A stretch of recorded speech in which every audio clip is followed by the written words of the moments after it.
Hi friends, అందరూ ఎలా ఉన్నారు? నేనైతే బాగున్నానండి. ఈరోజు రెసిపీ ఏంటంటే చికెన్ కర్రీ అండి. అది ఫార్మ్ కోడ్తో ఎలా చేసుకోవాలో చూపిస్తాను. ముందు ఒక కుక్కర్ పెట్టి ఆయిల్ వేసుకొని ఆయిల్ మరిగిన తర్వాత ఇందులో 2 పెద్ద సైజు ఉల్లిపాయలని ముక్కలుగా కట్ చేసి వేసుకోవాలి. ఇవి నేను కాస్త పెద్ద ముక్కలే వేసుకుంటున్నానండి, ఎందుకంటే కుక్కర్లో వండుతున్నాను కాబట్టి లాస్ట్కి అవి గ్రేవీలో మెల్ట్ అయిపోతాయి. ఇందులో ఉప్పు వేసుకొని మూత పెట్టి మగ్గించుకోవాలి. మగ్గిన తర్వాత ఇందులో కరివేపాకు, పచ్చిమిర్చి వేసి ఫ్రై చేసుకోవాలి. ఇవి బాగా ఫ్రై అయిన తర్వాత ఒక స్పూన్ అల్లం వెల్లుల్లిపాయ పేస్ట్ వేసి ఫ్రై చేసుకోవాలి.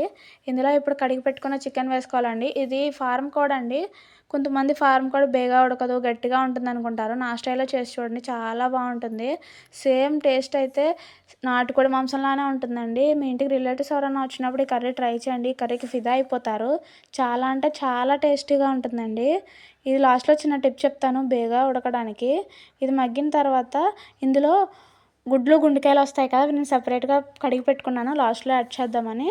ఇందులో ఇప్పుడు ధనియాల పౌడర్, 2 స్పూన్లు కారం వేసి ఫ్రై చేసుకోవాలి. ఇది బాగా మగ్గాలండి. ఇది ఎంత బాగా మగ్గితే అంత బేగా ఉడుకుతుంది కర్రీ కూడా.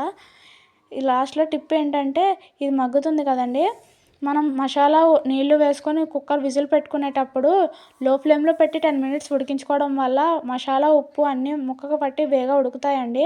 మనం ఒకటేసారి హై ఫ్లేమ్లో పెట్టుకోవడం వల్ల వాటర్ బేగా అయిపోతాయి, బేగా ఉడకదు కూడా, టేస్ట్ కూడా అంత బాగోదు. ఇప్పుడు ఇది మగ్గిపోయింది కదా, ఇందులో ముక్కలు మునిగేంత వరకు వాటర్ వేసుకొని బాగా కలుపుకోవాలి. ఇందులోనే ఇప్పుడు టేస్ట్కి తగ్గ సాల్ట్ వేసుకొని చూసుకోవాలండి. ఇవి బాగా కలుపుకొని తర్వాత ఇందులో ఒక స్పూన్ గరం మసాలా, ఒక స్పూన్ చికెన్ మసాలా వేసి ఫ్రై చేసుకోవాలి. గరం మసాలా ఇంట్లోనే చేసుకున్నదండి, చికెన్ మసాలా అయితే ప్యాకెట్ తెచ్చుకున్నది. ఇది బాగా కలుపుకోవాలి. బాగా కలుపుకొని ఇందులో ఇప్పుడు ముందు కడిగి పెట్టుకున్న గుడ్లు, గుండెకాయలు ఒక మిడిల్లో వేసుకోండి. ఇవి బేగా కుక్ అయిపోతాయి కాబట్టి ముందే వేసేస్తే కర్రీ అంతా పీస్గా అయిపోతుందండి. అందుకే లాస్ట్లో వేసుకుంటాను నేను ఎప్పుడు కూడా.